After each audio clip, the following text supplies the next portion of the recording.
दोस्तों, जिन छात्रों को वास्तव में एमपी पुलिस की भर्ती में सिलेक्शन लेना है, ये वीडियो सिर्फ उनके लिए है। ये वीडियो उनके लिए नहीं है जिन्हें सिर्फ टाइम पास करना है। ठीक है, तो इस वीडियो में क्या क्या जानेंगे? इस वीडियो में जानेंगे एमपी पुलिस की परीक्षा कब होगी, एमपी पुलिस में कितने मार्क्स पर सिलेक्शन होगा, 30 अक्टूबर के 10 दिन बचे हैं परीक्षा की, तो क्या करें, किस सब्जेक्ट पर ज़्यादा ध्यान ध्यान दें और हम आपकी क्या मदद करेंगे। ठीक है, तो इन क्वेश्चंस को अपन इस लेक्चर में कवर करेंगे। और द सीएसटी क्लासेस में मैं आपका हार्दिक स्वागत करता हूं। दोस्तों, आशा करता हूं आप सब अच्छे होंगे। तो मध्य प्रदेश पुलिस की परीक्षा कब होगी? तो अभी जो व्यापम यानी ईएसबी ने अभी दिया है 30 अक्टूबर की। 30 अक्टूबर की जब वो नोटिफिकेशन निकाला था उसमें 30 अक्टूबर की दिया बोला था। 30 अक्टूबर राइट करके दिया था, लेकिन दोस्तों अभी इसकी ऑफिशियल कोई जानकारी नहीं आई कि मार्क्स आगे, सॉरी, परीक्षा आगे बढ़ेगी या नहीं बढ़ेगी। ठीक है, तो मेरा कहना यही है कि अभी आप सिर्फ 30 अक्टूबर को देख के तैयारी करें। हाँ, हो सकता है परीक्षा आगे बढ़ सकती है, लेकिन दोस्तों अगर आपने ये मान लिया कि परीक्षा आगे बढ़ेगी और 30 अक्टूबर को होगी तो फिर क्या करोगे? ठीक है ना, तो अभी आप अपनी तैयारी मजबूत करो 30 अक्टूबर को लेके, और आगे बढ़ेगी तो और अच्छी बात है, और तैयारी का अच्छा और टाइम मिलेगा। ठीक है ना। अब दूसरी चीज, मध्य प्रदेश पुलिस में कितने मार्क्स पर होगा सिलेक्शन? ये दोस्तों बड़ी गहन गहन बात है, कितने मार्क्स पर सिलेक्शन होगा। अब दोस्तों आजकल आप हम देख रहे हैं कि कंपटीशन कितना हो गया है कि बिना 160 के नीचे तो भूल ही जाओ। 100 प्लस 160 आप मान के चलो कि आपका सिलेक्शन होगा, और जनरल वालों का तो तुम समझ ही लो। ठीक है, तो ये टारगेट लेके चलो कि 160 मार्क्स तो लेके ही आने हैं। अब वो किस में लेके आने हैं? फिजिकल प्लस जो रिटर्न है उसमें। अब दोस्तों इसमें दो चीजें, एक चीज होती है सिलेक्शन, एमपी पुलिस में क्या, सिलेक्शन। एक चीज तो सिलेक्शन, और दूसरे होता है कि पेपर को पास करना। ठीक है ना, दो चीज। आप एक बात बताइए, एमपी पुलिस में अगर आपको सिलेक्शन लेना है तो आपको 160 मार्क्स लेके ही आने पड़ेंगे, और 160 अगर मार्क्स आपको लेके आने हैं तो ध्यान रखो, अगर 160 मार्क्स लेके आने हैं तो आपको कम से कम 80 से 85 के बीच में तो आपको रिटर्न में लेके ही आने पड़ेंगे। रिटर्न में कितने, 80 और 85 के बीच में, क्योंकि जब 80 आप रिटर्न में लेके आओगे, मान लो अगर आपके रिटर्न में 75 आए तो आपको फिजिकल में कितने लेके आने पड़ेंगे, 85, तब जाके 160 पे सिलेक्शन होगा। ठीक है ना, और अगर इसमें 80 आ गए तो फिजिकल में 80 आ जाएंगे, और फिजिकल इसका काफी टफ है। ठीक है ना, रनिंग 2 मिनट 2 सेकंड में अगर 40 नंबर पूरे मिलेंगे तो वो कैसे मिलेंगे? और रिकॉर्ड ही कितने का है, 16 800 मीटर का।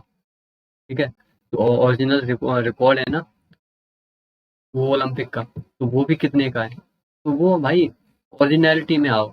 रियलिटी में यही है कि आप 80 मार्क्स तो आपको पेपर में लेके आने ही पड़ेंगे एग्जाम में, और 80 मार्क्स फिजिकल में लेके आओगे तब जाके सिलेक्शन होगा। क्योंकि मैं ज्यादातर लड़कों को देखता हूँ भाई, इनका एवरेज अगर फिजिकल का पूछा जाए तो 65 और 70 ही गिरता है लड़कों का एवरेज। 70 से ऊपर बहुत कठिन हो जाता है फिजिकल में मार्क्स लेके आना। ठीक है ना, तो ये चीज ध्यान रखना। और रही बात पास वालों की, तो भाई जिन्हें सिर्फ खुश होना है पास होके, तो वो 70 और 75 के बीच में भी पास हो सकती है, हो सकता है 75 प्लस पे भी हो सकती है। तो भाई नौकरी नहीं लगेगी। अगर आपको नौकरी चाहिए, आपके घर वाले आपकी नौकरी की उनको चाह है भाई, कितना परेशान हो रहे हैं आपके लिए।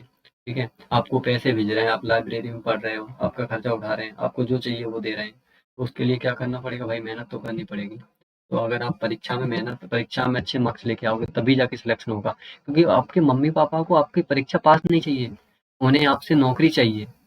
ठीक है, अगर परीक्षा पास करनी हो तो फिर तो आप जीडी का भी पेपर दे दो, वो भी निकाल दोगे, एसएससी जीडी का। बहुत सारे एग्जाम्स हैं, पास करना ही तो। पास करने से कोई फॉर्मूला थोड़ी ना कि पास करने से कुछ हो जाएगा। पास करने से अगर आपको मार्क्स मिले ना, क्या बोलते हैं, पैसे वगैरह मिले जो आप अपने घर वालों को दे सको, तो होते रहो पास। आपको नौकरी चाहिए। ठीक है, और बात की जाए 30 अक्टूबर के 10 दिन बचे हैं, क्या करें?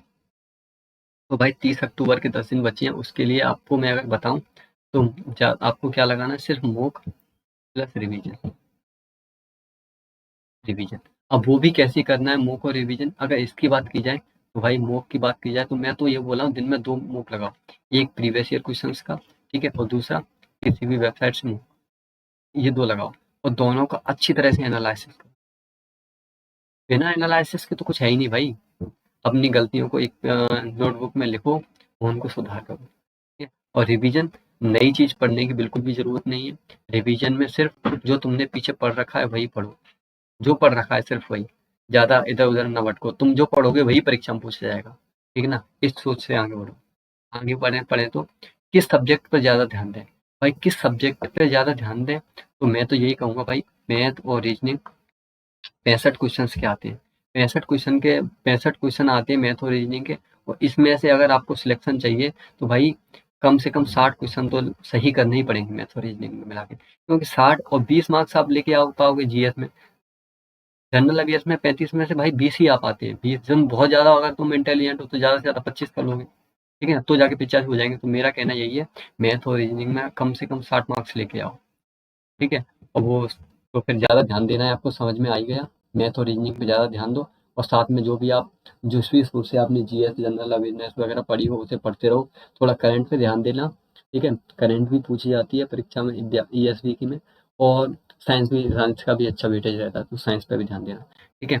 और रही बात हम आपकी क्या मदद करेंगे, तो भाई मैंने जैसे बताया था आपको पीवाईक्यू का मूक लगाना है और एक एक्स्ट्रा मूक लगाना है, ठीक है। तो जब पीवाईक्यू लगाओगे उसका एनालिसिस करोगे, तो जो भी आपकी गलतियां हुई हैं उनका एनालिसिस आप कहाँ से करोगे, उस क्वेश्चन को ठीक कहाँ से करोगे।